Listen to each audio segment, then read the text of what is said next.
Expectations are so high when you go into a brand new Martin Scorsese picture, and I gotta say, it's nice to not be let down.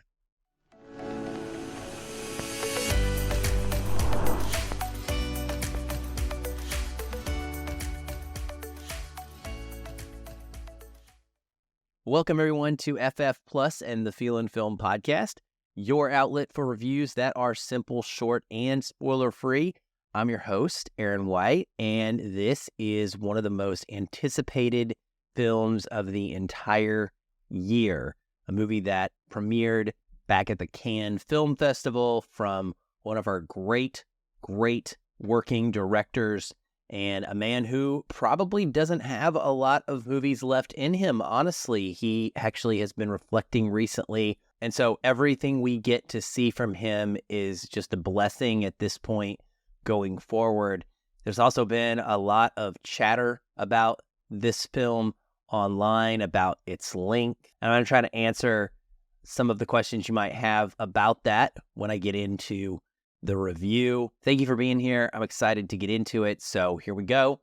The movie is Killers of the Flower Moon. It's coming to us from Apple TV and Paramount Pictures. It stars Leonardo DiCaprio, Robert De Niro, Lily Gladstone, Jesse Plemons, Tantu Cardinal, John Lithgow, and Brendan Fraser. It is directed by Martin Scorsese and is written by Eric Roth and Martin Scorsese and based on the nonfiction book Killers of the Flower Moon, The Osage Murders, and the Birth of the FBI by David Grann. Cinematography is by Rodrigo Prieto. It is edited by Thelma Schoonemaker, and its music is by Robbie Robertson. It runs 206 minutes and is rated R for violence, some grisly images, and language. What's it about? Members of the Osage tribe in the United States are murdered under mysterious circumstances in the 1920s, sparking a major FBI investigation involving J. Edgar Hoover. Now, first of all, I should probably tell you I'm a big fan of Grann's book. It is one of my favorite books of all time. I think it is a masterwork and an incredibly important piece of nonfiction that everyone should read, whether you see this film or not. And I think that Martin Scorsese does a really good job of adapting and dramatizing the murders of the Osage, the mistreatment of them, and what specifically happened to Molly's family and that part of the book. What he doesn't really dive into at all is that Birth of the FBI part in the title. That's kind of brushed off to the side, and I guess that's understandable because honestly that could have been an entire film all on its own. And when you're going so deeply into showing what he does in 3.5 hours, I can't imagine him expanding it any further. And so overall, right off the top, I'm going to tell you, I think that this is a really well-made film and captures the essence of the book pretty darn well. Speaking of the runtime, obviously many people are probably going to be turned off by a 3.5 hour drama. This is not a propulsive film. I do not feel that it has the same energy behind it as something like, for example, earlier this year, Christopher Nolan's Oppenheimer, which was also about 3 hours. This is even longer, and this is much more of a character drama. I don't think that there is much of a mystery to be solved. You pretty much are aware of what is happening throughout the entire film, and it's a much more patient character drama and telling. And I think that since this is effectively a history lesson, there's a missed opportunity here to make this more accessible for wider audiences. Now, I know that's going to be a controversial take, especially amongst many of my film critic peers, but the thing I would say is that I could imagine 45 minutes, 30 minutes of this movie being shaved off and nothing changing whatsoever about the experience. And so because of that, I'm both understanding of the fact that Martin Scorsese has earned his right to have some excess, but fully aware that less of the people that he apparently wants to touch by showing this story to them are going to actually see it, because it's just at an arm's reach for them. I've always been in favor of directors making the film they want to make, however long that's going to be. But if you're going to do this in the 2 hour and 45-minute plus range, you got to have an intermission. We need to bring that back. I think that would have helped this movie out a lot. There's a perfectly spaced place where the plot breaks and focuses on something else. And I think that, putting in a 10-minute intermission there wouldn't have hurt this movie at all either. So that's another way you could have accomplished this. I do hope that people get out and see this, regardless of the length, but you just need to be aware that it is long. I don't think it ever gets boring. It held my attention, but it didn't do anything especially impactful to keep me awake either. And so if you're already struggling after a long day at work, or you're tired because you're going to see this, really late at night, you need to be aware of how that can affect your movie watching experience and plan accordingly. Now, the movie features a trio of A-plus performances from Leo, Lily, and Bob. Leonardo DiCaprio especially, this is in the conversation for his best performance ever. He is absolute perfection as Ernest. This is a simple man who comes back to Osage County. He is going to work for his uncle, and he just loves whiskey. He loves money, and he is easily manipulated and used by his uncle and those around him to become complicit in their greedy, ambitious, hateful, and hurtful schemes, and how they mistreat the Osage people. I think that the character is very layered because of his simple-mindedness. He is not able to process exactly what is going on around him at all times. He's in denial often, and while he does end up taking part in some of the crimes, he seems to truly believe that he loves Molly deeply. And there's an interesting element of that going on in this film where I think you become somewhat empathetic for him, but you find yourself challenged on whether or not he is deserving of that. At one point late in the film, during a trial, he actually proclaims how much he really does love her. And I think there's a good discussion to be had after everyone has seen this on where people land on what love means, the definition of that. Is it something that is just a feeling? Did Ernest act in a way that showed love to Molly during his time with her? Sometimes yes, sometimes no. He's a complicated character, and man, does DiCaprio just hit it out of the park with this performance. He is captivating and just phenomenal to watch go to work here. So I get why many people will wish that the film was centered more on Molly's character and Lily Gladstone, who is also fantastic. But I understand why you're taking someone like Leo and kind of putting it around him as a character. Part of that is also to do with the plot. Again, Lily Gladstone is wonderful as Molly. It's a very quiet and haunting performance. She is carrying the weight of the Osage people on her face at all times, while simultaneously displaying an impressive strength and self-sufficiency, and even probably an unwarranted tenderness towards others. You can tell that she is aware of what is happening to her people and to herself at many times throughout the film, and she is completely unable to really do anything about it. And she wants to believe that there are people in her life that are not going to be part of this scheme, and yet it's just not how it goes for her or many of the people that were like her. And so it's just a really heartbreaking performance from her, and extremely powerful. Unfortunately, the film does take her out of the narrative for pretty much the entire second half of the movie. Now, this is not because Martin Scorsese wanted it to be that way for dramatic purposes. It's because of how the story goes, because of what actually happened to her character in real life. The problem is that we have gotten so hooked on her performance. some of the biggest scenes in the movie are moments between her and Leo in conversation, whether it's big and bombastic or whether it's very quiet and still and patient. And when you take her presence out of the movie, it certainly changes things. She is very clearly missed on screen. And so I don't know that there was another way to get around this, but it's a problem. It's something that you, as an audience member, absolutely feel and find yourself thinking about wanting her back instead of just watching her be tormented occasionally when the screen cuts to her for 5 or 10 seconds at a time to remind you of the pain that she's in. It's kind of miserable, to be honest, in that second half for most of it. De Niro, what a turn. I'm so glad to see him back and not de-aged.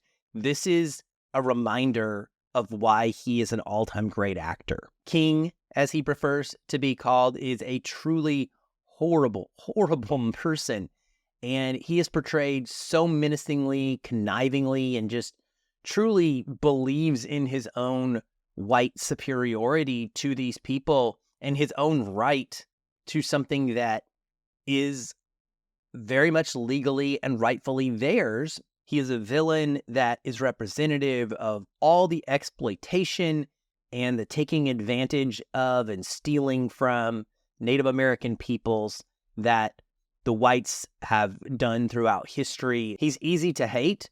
He never becomes cartoony in the slightest. He is a very believable, charismatic character that is disgusting. And it really, again, exemplifies exactly why white people were able to rally around each other and talk themselves into believing that they deserved this wealth that was never rightfully theirs. The first half of the movie or so follows the systematic weeding out of the Osage people to secure head rights. Basically, the head rights is their legal claim to the oil on their land. So white men would marry Osage women in order to eventually have those head rights passed down to them. It's a pretty straight crime drama that shows the mistreatment of the people and how it escalates from simply overcharging them for goods to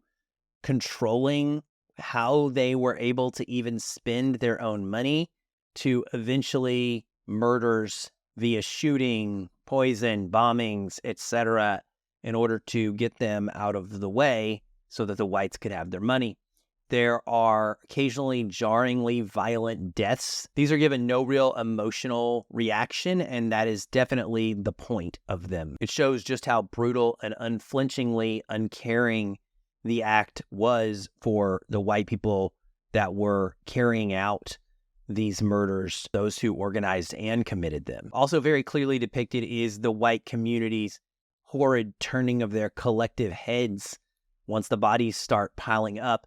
The mistreatment is a much broader covered thing in Grann's book, and I think that on one hand, it's sort of an unfair hyper-focus on the Hale character and his involvement and his actions around Molly's family. For better and worse, you get bigger than that, and again, you're looking at potentially kicking out that runtime some. And the film already struggles with character development outside of the main trio. So it might have been too much to bite off. And I understand why keeping it here in this one little bubble was a better decision. But at the same time, I do wish that it would have hammered home just how much bigger of an issue that this was. This was not just one guy and one set of murders that needed to be solved. This is about the mistreatment and the abuse of a people by whites all over, and the complicity of everyone in this whole community. The Osage Indians outside of Molly are not developed at all. And even most of her scenes include Leonardo DiCaprio and are about her relationship with him. The rest of the Osage are only shown long enough to establish why the whites would want to get rid of them. This point of view is consistent with their mistreatment, but showing them almost entirely as victims is kind of unfortunate as well. Second half of the movie injects a lot more humor. There are moments that happen that the audience is laughing at frequently, even though the characters aren't telling jokes. This is when the newly formed FBI finally gets an agent on scene to investigate the covered-up genocide. We, as the audience, are already, again, aware of exactly who did it, so it's less a mystery being solved and more about whether or not they'll be able to overcome Hale's power and influence in the community in order to enact some semblance of justice. It eventually culminates in some legal proceedings, and then we get a shocking final scene that definitely reframes everything you've just watched with a little bit of a new perspective.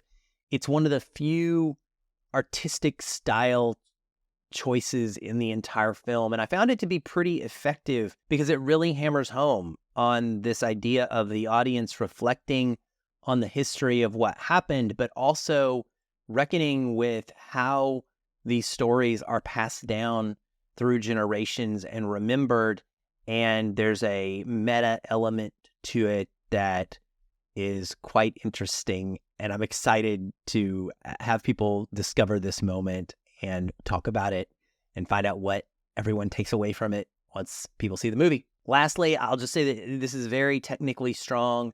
The score is not overbearing at all. It didn't stick out to me. There is a repetitive bit that plays oftentimes when the crimes are being schemed or about to be committed, and I think that it adds a little bit of energy to the movie. It helps to kind of get the blood pumping just a bit, but for the most part, the movie is not constantly scored, and I appreciated it just fine.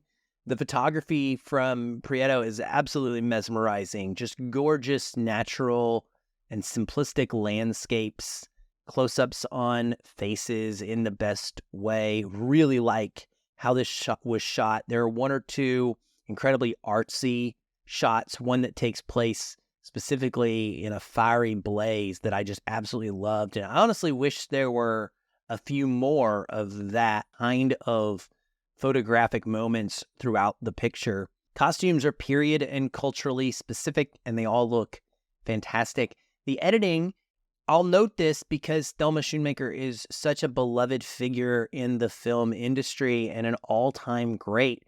It's weirdly not a strength for me this time around.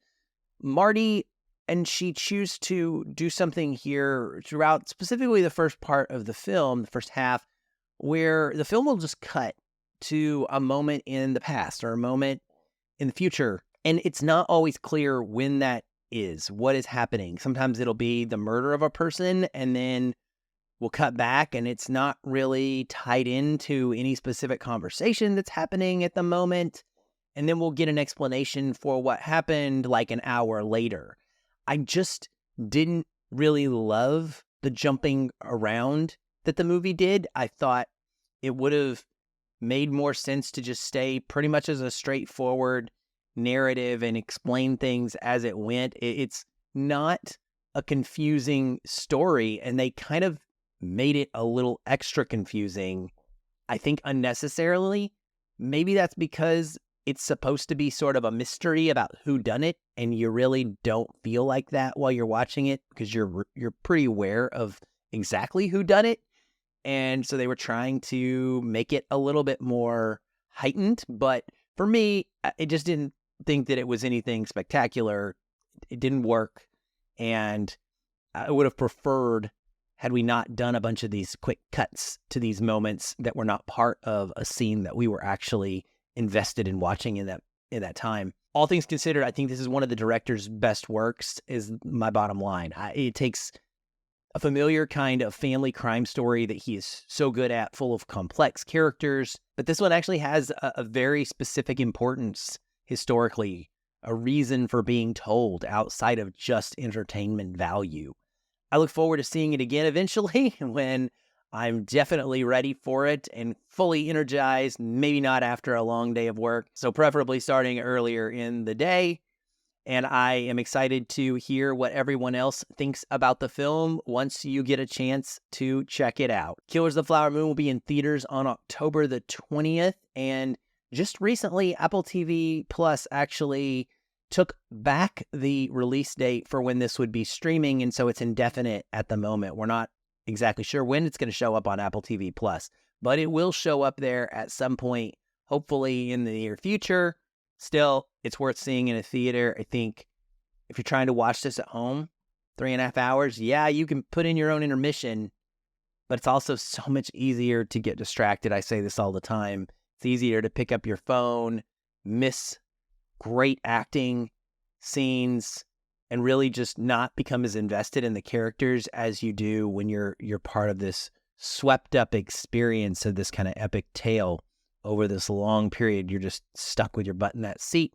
So I highly recommend seeing it in a theater, supporting this kind of cinema, and then maybe your second watch, you watch it when it comes out streaming on Apple TV Plus.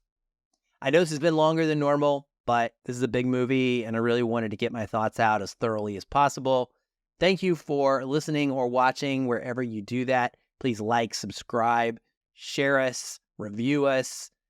Appreciate all that stuff. Come find me on social media and let's chat. Tell me what you think about the movie when you see it. Until next time, keep watching and keep feeling film.